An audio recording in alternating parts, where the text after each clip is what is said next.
그러면 저는 왜 비트코인이 갈 수 없다라고 생각을 하는지, 그거에 대해서 왜 그 당시에 생각을 했는지를 말씀드리겠습니다.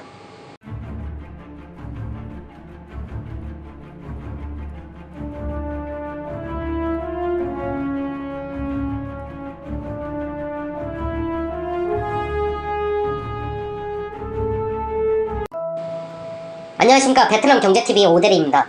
드디어 비트코인 가격이 1000만원을 돌파를 했는데요.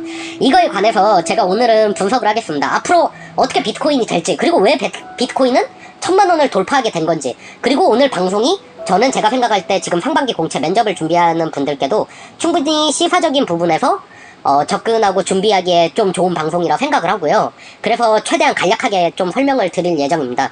그리고 이 생활이 어떻게 투자와 연결이 되는지에 대해서 제가 어떤 시각을 가지고 이 당시에 투자를 하게 됐는지, 그리고 저는 왜 비트코인을 사지 않았는지에 대해서 설명을 드리겠습니다. 그래서 오늘은 제가 결론부터 말씀을 드리고, 이 1000만원을 돌파한 이유, 그리고 이 비트코인을 제가 어떻게 알게 됐는지, 이건 좀 마인드에 관해서 말씀을 드리고 싶어서 포함을 시켰고요. 이 상승기에 저는 어떻게 투자를 했는지, 그리고 비트코인이 왜 갈 수가 없는지, 이 가지아를 왜 하지 못하는지, 그리고 베트남 비트코인 시장에 대해서 아주 짧게 리뷰를 하겠습니다. 결론부터 말씀드려서, 제가 말씀드렸지만 비트코인은 갈 수가 없어요. 제가 뒷부분에 왜 갈 수 없는지 다시 한번 말씀을 드리겠지만, 제가 한 2달 전에 지인들한테 그 얘기를 많이 했습니다. 비트코인이 한번 가기는 할 것 같다. 그래서 한 100만원 정도 담아둘까? 이런 얘기를 좀 많이 하고 다녔거든요. 그 이유가 뭐였냐면, 사실 저는 그때 당시에 이렇게 12년, 17년 하반기부터 18년까지 올라가던 이 시기에 제 개인적으로는 다 팔지 못했다라고 조금 생각을 했습니다. 그거에 대해서 저는 잠시 일시적인 급등이 있을 거라 생각을 했고, 그래서 잠깐 담아둘 거라 생각을 했는데, 사실 실행은 하지 않았습니다. 실행은 하지 않았지만 저 역시도 이 상승에 대해서 약간 의미 있는 해석을 좀 하게 됐습니다. 우선은 저는 비트코인이 일시적인 현상, 그리고 대체 투자라는 생각을 하게 됐거든요. 사실 기존에 있던 비트코인이 올랐던 이유는 혁신이라는 재료를 통해서 올랐는데, 이번에 오르게 된 이유는 이 대체 투자의 성격이 생겼기 때문입니다. 그리고 두 번째로는 지금 여기 기사에도 나오지만 손정희 회장도 비트코인에 투자했다가 1400억대 손실을 봤다, 이 기사를 제가 캡처를 했는데요. 사실은 이 전 세계를 움직이는 이 흐름은 메이저들이 좌지우지를 한다 생각하시면 됩니다. 하지만 이 메이저가 모두가 한마음 한뜻으로 움직일 수는 없거든요. 그렇기 때문에 제가 생각을 할 때 아직 털지 못했던 일부의 메이저들이 저는 한 번은 올려줄 거라 생각했고, 그거에 대한 명분이 필요하다고 생각을 했습니다. 그래서 그 명분으로 저는 지금 현재 미중 무역전쟁으로 어떻게 보면 혼란에 빠진 이 세계 전체적인 흐름을 이 재료를 통해서 들어왔다라고 생각을 하고, 이게 1000만원을 넘기게 된 결정적인 이유가 됐다라고 생각을 합니다. 그거에 대해선 제가 이 1000만원 돌파 이유 차트와 팩트를 가지고 분석을 드리겠습니다. 그리고 이게 참 웃긴 게, 투자를 하시면서 꼭 보셔야 되는 게, 삼성 스마트폰 디지털 금고와 블록체인과 암호화폐 생태계를 접목한, 사실 저는 이 블록체인 기술에 대해선 굉장히 비전이 있게 생각합니다. 그렇지만 이 블록체인 기술과 가상화폐는 다르게 보고 있습니다. 그 가장 결정적인 이유는 뭐냐면, 이 통화를 발행하는 주체 때문입니다. 만약에 이 가상화폐를 미국 정부나 어떤 EU라든가 어떻게 보면 전 세계적인 합의에 의한 발행이 됐었다면, 저 역시도 이 비트코인이 굉장히 이 블록체인 기술을 통해서 발전을 할 거라고 생각을 합니다. 하지만 지금 저희가 이 대부분 전 세계 분들이 투자를 하는 이 비트코인이라든지 이더리움이라든지 이런 성격을 가지고 있지가 않잖아요. 사실 저는 이 두 가지의 핵심적인 부분, 그리고 이 대체 투자라는 어떻게 보면 이 재료를 통해서 지금 1000만원을 만들었다라고 생각을 합니다. 지금 그래서 제가 기사를 좀 뽑았고요. 사실은 이런 뉴스들이 가장 주의해야 될 뉴스입니다. 저는 제가 매일마다 뉴스를 읽지만 뉴스를 보면서 생각을 하는 게 굉장히 중요합니다. 이 기사를 쓴 사람이 왜 이런 기사를 썼고 무슨 목적에 기사를 썼는지, 사실 저는 여기에 숨은 뜻을 보려고 좀 생각을 많이 하거든요. 그리고 정말 비트코인이 갈 거라면, 정말 갈 거라면 사실 이런 기사는 생각보다 이슈가 되지 않습니다. 그 이유가 뭐냐면, 잘 생각해 보십시오.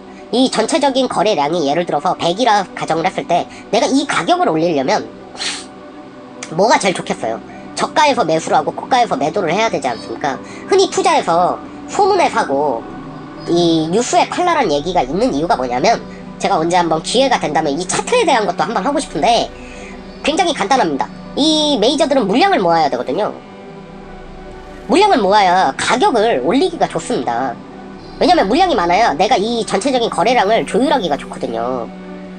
그렇지만 이런 기사들이 지금 팡팡 터지고 뭐 그래핀이랑 같이 엮여가지고 뭐 히토류 제가 전 방송에도 말씀드렸지만 이 히토류까지 같이 엮는 걸 보면서 저는 오래 못 갈 거라는 생각이 들었습니다. 오를 수는 있겠죠. 이슈 개미가 붙는 시장에서. 근데 이 음식도 마찬가지지만 이 개미가 많으면 상한 음식입니다. 상한 음식.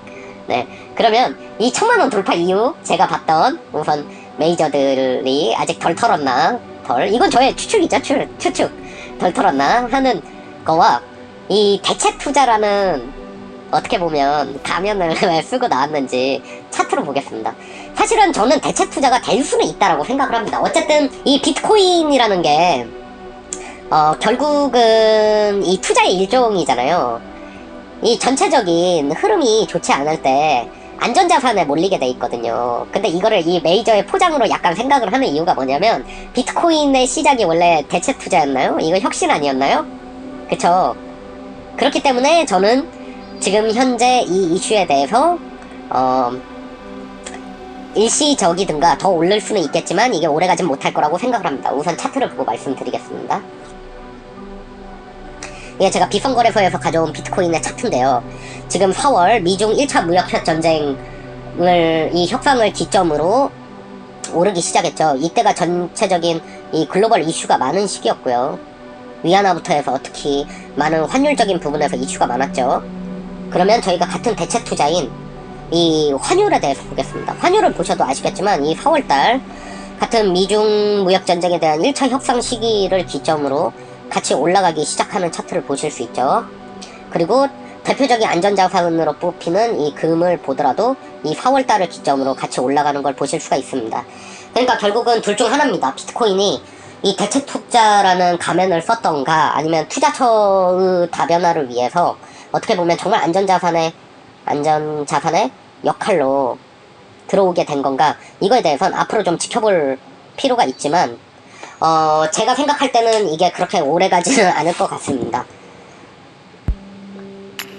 그러면 제가 이 비트코인을 알게 된 이 이유에 대해서 잠깐 과거 얘기를 드릴게요. 제 친구 중에 정말 컴퓨터 천재가 있습니다. 컴퓨터도 천재고 이 친구는 정말 머리가 똑똑합니다. 사실 좀 게으른 게 흠이긴 한데 정말 똑똑한 친구거든요. 제가 비트코인이라는 어떻게 보면 우리한테 정말 생소했던 걸 처음 알게 된 거는 이 비트코인이 400만원쯤 할 때였습니다. 이 친구가 저한테 이쯤 됐을 때 비트코인이라는 걸 가르쳐 주더라고요. 저는 들으면서 이 블록체인에 대해서는 참 신기하다. 제가 뭐 컴퓨터나 기술에 대해서 잘은 모르니까. 그리고 저는 투자를 하기 때문에 제가 모르는 분야에 대해서 듣는 걸 되게 좋아합니다. 이게 결국은 아이디어로 연결이 되거든요.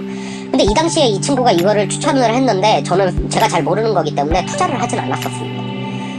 그때 이 친구는 비트코인을 이따 사야겠다 했지만 이 수익을 거두지 못했습니다. 정확히 얘기하면 큰 손실을 봤거든요. 이 친구가 왜 손실을 봤냐? 이 친구는 자기의 돈을 가지고 하지 않았습니다. 남의 돈으로 하다 보니까 지금 여기 이게 주봉 차트인데요. 보시겠지만 조금만 떨어져도 민감해지는 거죠.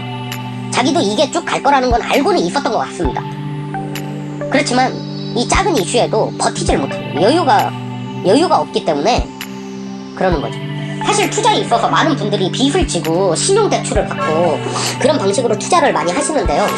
사실 모든 거를 할 때 남의 힘, 남의 돈으로 하는 건 결국은 여기서도 말씀을 드리고 싶은 이슈와 마찬가지긴 한데 결국은 오래 가지 못합니다. 왜냐면은 여유가 없기 때문입니다. 그래서 제가 절대 남의 돈으로 투자를 하지 않고 빚을 지지 않는 이유입니다. 아무리 제가 더 오를 것 같다라고 확신이 들더라도 절대 무슨 신용이라든가 이런 짓을 하지 않는 이유입니다. 왜냐면 제가 믿고 투자한 거는 얼마가 급단락을 하더라도 제가 충분히 버텨낼 수가 있기 때문이거든요. 사실 우리 인생도 마찬가지지 않습니까? 이 여유 속에서 도전을 하는 것과 정말 여유가 없이 도전을 하는 건 어떻게 보면 결과가 굉장히 달라질 수가 있습니다. 이건 간절함과는 다른 문제거든요. 사실 그래서 이 친구는 예측을 했지만 수익보다는 빚을 지고 나왔습니다. 이 말씀을 드리고 싶어서 이거를 넣고요. 그러면 비트코인 상승기에 저는 어떻게 투자를 했냐? 사실 그 당시에 그 친구의 이야기를 듣고 저는 관심은 갖고 있었습니다. 제가 잘 몰랐기 때문에 이 당시에 스터디에 돌입을 했습니다. 제가 그때 그 친구한테 한 개를 물어봤는데요. 그 친구가 저한테 제가 물어봤습니다. 야, 제가 바이오주에 대해서 설명을 할 때도 한번 말씀을 드렸었는데 사실은 바이오주를 보시는 것도 좋지만 사실 이런 게 이슈일 땐 이거와 시너지가 나는 게 뭔지를 생각하는 게 굉장히 좋습니다. 예를 들어서 이거에 대한 장비라든가 원료라든가 어떻게 보면 이러한 부가적인 게 뭐가 있을까라는 걸 생각하는 게 생각보다는 안정적이거든요. 그렇기 때문에 이 비트코인이 이슈는 될 것 같은데 저 역시도 사람인지라 막 오르면 이걸 쫓아가고 막 돈도 더 넣고 어떻게 보면은 제가 생각하는 투자의 방향과는 다를 거라고 생각을 했거든요. 그래서 여기는 사실 많은 분들이 돈을 많이 벌 당시에도 제가 진짜 너무 부러웠는데 부러움 속에서도 참았었습니다. 하지만 저는 다른 데를 투자를 했었습니다. 안정적으로. 이 친구가 그 당시에 저한테 그 얘기를 하더라고요. 이게 채굴기라는 게 있다 그러더라고요. 근데 이 채굴기에 이 그래픽 카드랑 D램이 들어간다. 제가 말씀드렸지만 제가 그래픽 카드에 대해서 잘은 모르지만 D램에 대해서는 알거든요. 이거에 대해서 좀 조사를 해봤더니 정말 채굴기와 D램에 연관성이 있더라고요. 제가 말씀드렸지만 우리나라 경제는 이 반도체가 차지하는 비중이 높기 때문에 저 역시도 D램 가격에 대해서 굉장히 민감하게 바라보고 있었습니다. 그렇기 때문에 저 역시도 그런 부분에서 저는 반도체주를 사야겠다라고 생각을 했습니다. 그래서 그 당시에 저는 이제 투자를 결정을 한 게 제 기억에는 이쯤 됐던 걸로 기억이 됩니다. 한 9월쯤 제가 좀 어느 정도 틈틈이 스터디를 하고 나서 이쯤 비트코인 가격이 이쯤 올랐을 때 한 500만 원을 돌파하고 뭐 이럴 때 제가 본격적으로 투자를 했고요. 제가 그 당시에 투자한 주식은 SK 하이닉스 였습니다. 왜냐면 말씀을 드렸지만 우선은 제가 생각을 했을 때는 이런 횡보가 마음에 들었습니다. 사실 이 횡보를 한다라는 건 올라갈 만한 폭발적인 이런 이슈가 있을 수도 있다라는 생각을 했거든요. 한 2년 정도 횡보를 했다라 생각을 하고 사실 SK 하이닉스가 산업은행에서 SK로 인수가 되면서 사실 SK는 우리나라에 몇 안 되는 정말 돈이 많은 회사거든요. 자본력이 정말 좋은 회사고 R&D에 이제 공격적으로 투자를 하겠다라고 생각을 했고 제가 조사를 했을 때도 그랬고 이거는 지금 현재 기준이지만 그 당시에도 역시 퍼와 PBR, BPS가 굉장히 안정적으로 이제 금융 지표를 보이고 있었고 이 기업적으로 봤을 때 이 성장 지표가 오르고 있다라는 신호를 받고 있었습니다. 왜냐면 정말 제가 오판을 할 수도 있기 때문에 이 D램과 이 D램과 채굴기와의 연관성을 알고 싶었었거든요. 그렇기 때문에 이 수익 성장 지표를 그 당시에 보고 이제 움직이는 거를 파악을 해서 그리고 그 당시에 기관과 외인이 사들이는 거를 제가 판단을 해서 저 역시도 이쯤 들어갔던 걸로 기억을 하고 제 기억으로는 비트코인이 꺾이는 시점에 저는 분할 매도를 하면서 나왔습니다. 한 1년 정도 투자를 했던 걸로 기억을 하고요. 수익을 아주 많이 보진 않았지만 뭐 괜찮게는 벌었다고 생각을 합니다. 제가 반도체주에 대해서는 잘 투자를 해본 적이 없었는데 스터디를 할 수 있는 정말 좋은 기회가 됐었고요. 그러면 제가 이제 왜 FK에 대해 조사를 하면서 저는 그 생각을 또 했습니다. 여기 기사를 하나 발췌를 했는데요. 비트코인에 대해 이 비트코인이 막 상승을 하던 이 시기 때 이 기사 두 개를 좀 봐주십시오. 이 채굴이 D램 수요에 영향이 미비하다. 그리고 둘러싼 오해들, 채굴 때문에 D램 수요 증가, 이게 오해다. 이런 기사들을 보면서 제가 말씀드렸지만 기사라는 건 결국 재료거든요. 재료. 신문은 우리가 읽어야 되는 이유는 세상에 대한 관심을 그대로 받아들이라는 게 아니라 세상에 지금 이슈가 뭔지를 보기 위해서입니다. 저는 이거를 보고 이거 관련이 없구나라 생각하지 않았습니다. 왜냐면 지금 이 차트에서는 이미 오르기 시작했었고 외인과 기관이 사들고 있었는데 제가 생각을 할 때는 갑작스러운 생각지 않았던 비트코인의 열풍으로 저는 준비가 안 되지 않았을까라는 생각을 했었습니다. 그렇기 때문에 보통은 오르는 시기에 보면 기관과 외인은 조금씩 팔기도 합니다. 사들이기도 하지만 파는 그렇게 막 엄청나게 사들이고 그러진 않거든요. 근데 이 수급을 봤을 때 저는 제 생각에 갑작스러운 이슈, 누구나 생각하지 못했던 이슈가 지금 터졌다. 그리고 D램과 연관성이 있다라는 걸 알게 됐었고 제가 뭐 전자 제품에 대해서 뭐 잘은 알지 못하지만 제가 여러 공대분들께 여쭤봤을 때 결국 결론은 연관성이 있다였습니다. 그리고 여기서 보시면 알겠지만 이렇게 다 끝나고 나면 이 D램 호황이 끝났다 이런 기사가 뜨거든요. 그러니까 결국은 이거를 고지고대로 받아들이시지 않고 스스로가 판단할 수 있는 능력을 키우는 게 우리한테 굉장히 중요하다는 말씀을 또 드리고 싶습니다. 그리고 그때 제가 다시 한번 봤던 지표 중 하나인데요. 필라델피아 반도체 지수입니다. 이 지금 필라델피아 반도체 지수를 보시면 아시겠지만 그 당시에도 꾸준히 올라오고 있었거든요. 제가 들어오기 전까지도.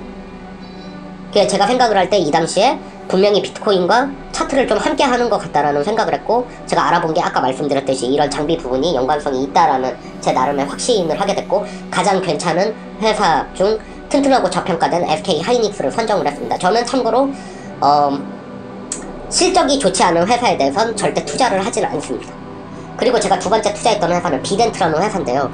이 비트코인에 대해서 또 이슈가 될 수 있는 부가적인 게 뭐가 있을까라고 그 당시에 생각을 했을 때, 이 거래소에 이 빗썸의 이 11% 정도 지분을 가지고 있습니다. 비덴트가. 비덴트는 사실 좀 위험한 주식이에요. 보시면 아시겠지만 한번 이슈가 됐던 게, 제가 알기로 무슨 정치 탈망가에 한번 엮였을 겁니다. 제 기억에.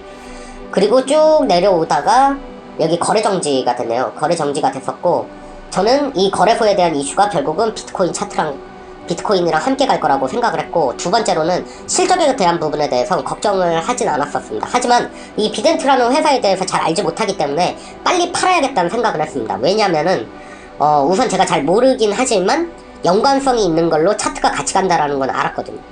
그리고 이 실적 부분은 일시적으로는 좋기 때문에 안정성을 SK 하이닉스만큼은 아니지만 보장이 됐다라고 생각을 했고, 저는 그 당시에 투자를 해서 조금 벌고, 이제 바로 좀 제가 잘 모르는 회사기 때문에 빨리 발을 뺐었습니다. 그 당시 기사에 대해서 보면은 이런 빗썸에 관한 이슈들이 막 터지기 시작하더라고요. 뭐 무슨 연예인도 투자를 하고, 뭐 무슨 오버행 부담에 무슨 이탈을 했다, 이런 얘기를 했지만, 사실 저는 이런 기사보다는 두 개를 봤습니다. 연관성,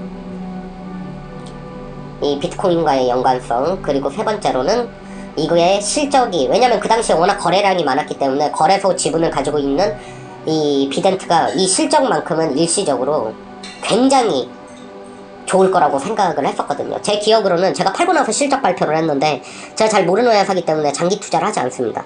그렇기 때문에 팔았었는데, 그 당시 제 기억으론 뭐 무슨 이슈가 있어서 제 생각만큼 좋지는 않았던 걸로 기억을 합니다. 그러면 저는 왜 비트코인이 갈 수 없다라고 생각을 하는지, 그거에 대해서 왜 그 당시에 생각을 했는지를 말씀드리겠습니다. 첫 번째로는 뉴욕 거래소에서 상장을 한다는 얘기를 듣고 저는 이제 매도 시기가 왔다라고 좀 생각을 했고, 이게 일시적이라는 확신을 했습니다. 사실 이 거래소에 상장을 했다라는 건 제가 생각을 할 때는 이제는 팔 때가 됐다. 이 거래소에 상장을 해서 이놈들이 공매도를 하겠다라고 저는 생각을 했고요. 역시나 이 거래소 상장 이슈가 나오고 나서 빠지기 시작을 했었습니다.